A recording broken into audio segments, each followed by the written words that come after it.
un module de 4 programmes pédagogiques qui traite de la réduction des déchets. Donc on a le programme pédagogique Roule ta boule qui lui parle de la problématique du tri des déchets et des réponses qui sont apportées. On a le programme compost, ça composte en Charente. Le programme pédagogique gaspillage alimentaire. Et un 4e programme sur la consommation responsable où on invite les élèves à se questionner sur la façon de consommer et de comprendre l'impact de nos achats. Il y a également d'autres thématiques qu'on peut aborder. Avec le programme Ricochet, par exemple, on parle de l'eau.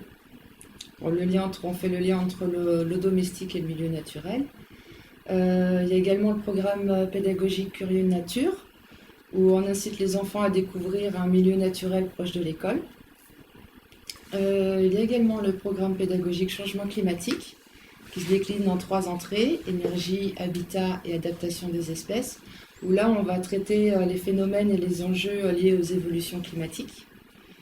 Nous avons également le programme pédagogique Mission Parmentier, en lien avec l'usage des pesticides.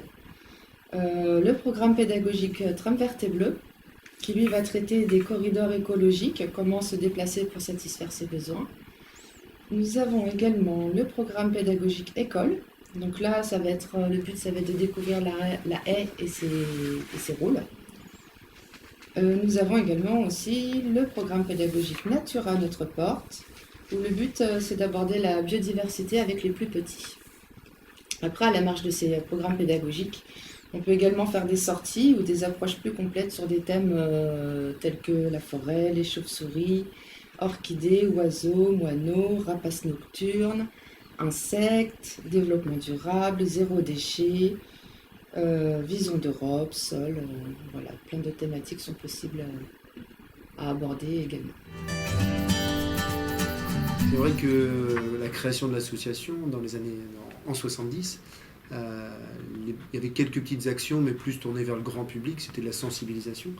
Et puis à partir des années 80, il y a eu des premières interventions scolaires avec les scolaires, et avec un travail au niveau des réseaux d'éducation environnement, au niveau régional entre autres, les graines entre autres, école et nature, qui nous a amené à réfléchir à nos pratiques pédagogiques. Et dès les années 90, il y a eu la création des premiers postes salariés dédiés à l'éducation environnement, parce que ça nécessitait une certaine pédagogie, une certaine attitude, disponibilité aussi qu'avaient pas forcément les bénévoles. Et donc c'est vrai que maintenant on en est rendu à être 5 salariés à temps plein sur ces missions d'éducation environnement, salariés agréés pour intervenir dans le cadre scolaire. Voilà, donc c'est quelque chose qui s'est développé, qui même quand on pose la question à nos adhérents de Charente Nature, l'éducation à l'environnement, la sensibilisation ressort en premier des missions de l'association, ce qui nous a amené à même à l'intégrer à nos statuts associatifs, et l'éducation fait partie prenante maintenant de l'association. Il y avait l'idée de différencier 2 choses. Il y avait la protection de la nature qui peut nécessiter d'aller dire qu'il faut protéger la nature, mais très vite on a senti qu'il y avait une démarche autre d'accompagner les personnes dans leur construction personnelle, dans leur développement, et du coup qui était une approche différente d'une approche militante, on va dire. Entre les militants bénévoles de l'association qui ont des messages à faire passer, et un éducateur environnement qui vient accompagner les personnes dans leur construction, leur propre point de vue, etc., la démarche n'est pas du tout la même. Donc l'éducation environnement s'est développée par le volet salarié, justement aussi pour bien différencier les missions militantes de l'association et les missions d'éducation environnement qui étaient très différentes. Étant une association de protection de la nature et de l'environnement, l'approche EEDD, le développement durable, passe prioritairement pour les approches environnementales, biodiversité, nature. Donc c'est souvent cette porte d'entrée-là qui est choisie. Ça ne nous empêche pas d'aller explorer d'autres domaines économiques, sociaux, etc. Mais la porte d'entrée en général est plutôt environnementale. Et de toute façon, toutes nos démarches pédagogiques commencent par une rencontre avec l'enseignant pour construire le projet avec lui ou avec elle. Puisque l'idée c'est plutôt que le projet devienne le projet de l'enseignant, que ce ne soit pas nous qui venions faire un projet clé en main, mais que l'enseignant se l'approprie, apporte ses envies, ses objectifs et qu'on construise ensemble. Donc après, souvent ça prend la forme d'un projet qui part des représentations initiales des élèves, savoir où ils en sont, on va se poser des questions, pour ça on va aller s'immerger dans le sujet, voilà, aller explorer dans la nature, bien souvent le terrain, le sortir, même dans la rue, est une base de notre approche pédagogique. Et très vite, après, on s'appuie sur les questions que se posent les élèves pour construire la suite des projets. Et souvent, on s'appuie sur une démarche scientifique qui est de questionnement, d'hypothèse, et d'aller approfondir, se poser des questions, faire des recherches pour en savoir plus. Et pédagogiquement, on aime bien aller un peu plus loin et permettre aux participants de réinvestir ce qu'ils ont découvert en créant quelque chose, en le partageant avec d'autres, avec des parents, avec d'autres classes. Et ça les oblige à voilà, se servir de ce qu'ils ont appris. Ça les met en valeur aussi. Et de plus en plus, on est très vigilant maintenant à aller jusqu'à l'action. C'est-à-dire que quel que soit le domaine qu'on explore, on essaye de voir en quoi ça fait écho à nos gestes quotidiens et qu'est-ce qu'on peut faire évoluer, améliorer dans nos pratiques quotidiennes, que ce soit sur le thème de l'eau, de la biodiversité, des déchets. Voilà. Qu'est-ce qu'on peut faire évoluer et mettre en pratique au sein de l'établissement ou éventuellement à la maison aussi. Voilà. On va jusque-là.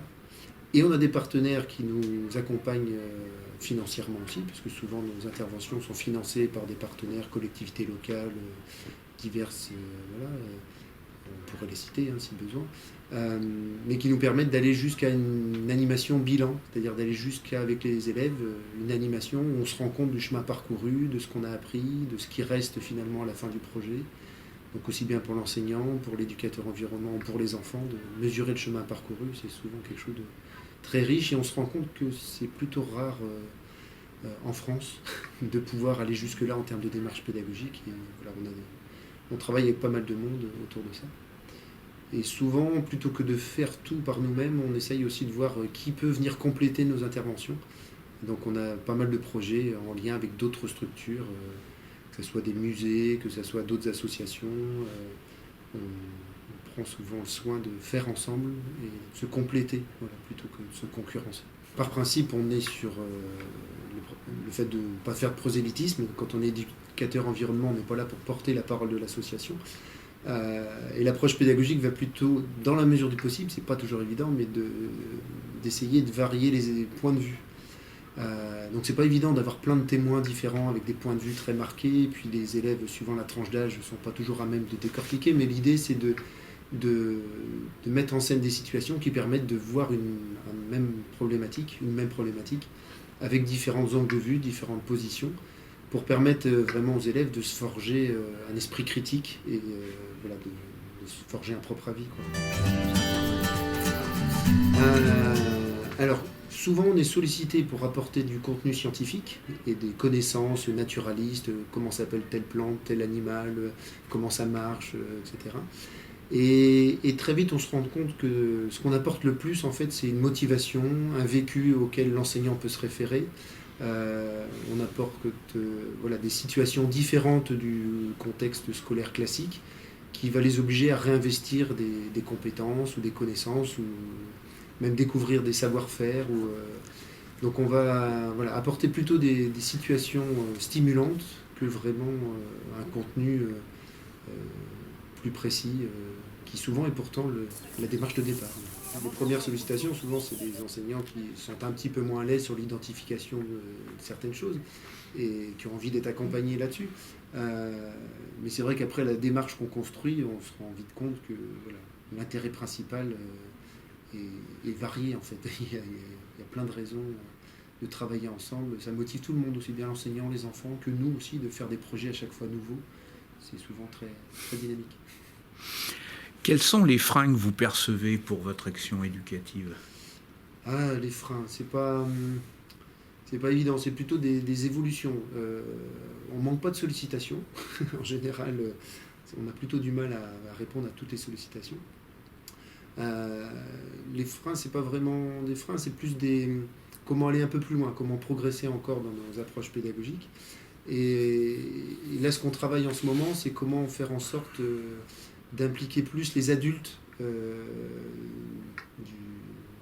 l'environnement des enfants, de l'environnement scolaire, que ce soit les agents de ménage, les équipes de cantine, les agents municipaux qui viennent faire des travaux, les enseignants bien sûr, et les parents, voilà, comment mobiliser une dynamique collective autour d'une même thématique et comment faire en sorte qu'il y ait une évolution, une amélioration dans le fonctionnement de l'établissement sur les domaines du développement durable et environnementaux, entre autres.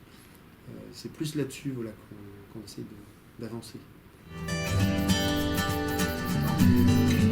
Dans les évolutions, on va être sur travailler ensemble. C'est-à-dire qu'on travaille beaucoup avec d'autres structures, des collectivités, des associations, et comment avoir une culture commune de ce qu'on veut faire. Et c'est plus complexe parce que les personnes changent parfois, et donc il faut se reforger une culture commune autour des projets. Qu'est-ce qu'on entend par EDD? C'est déjà un vaste sujet.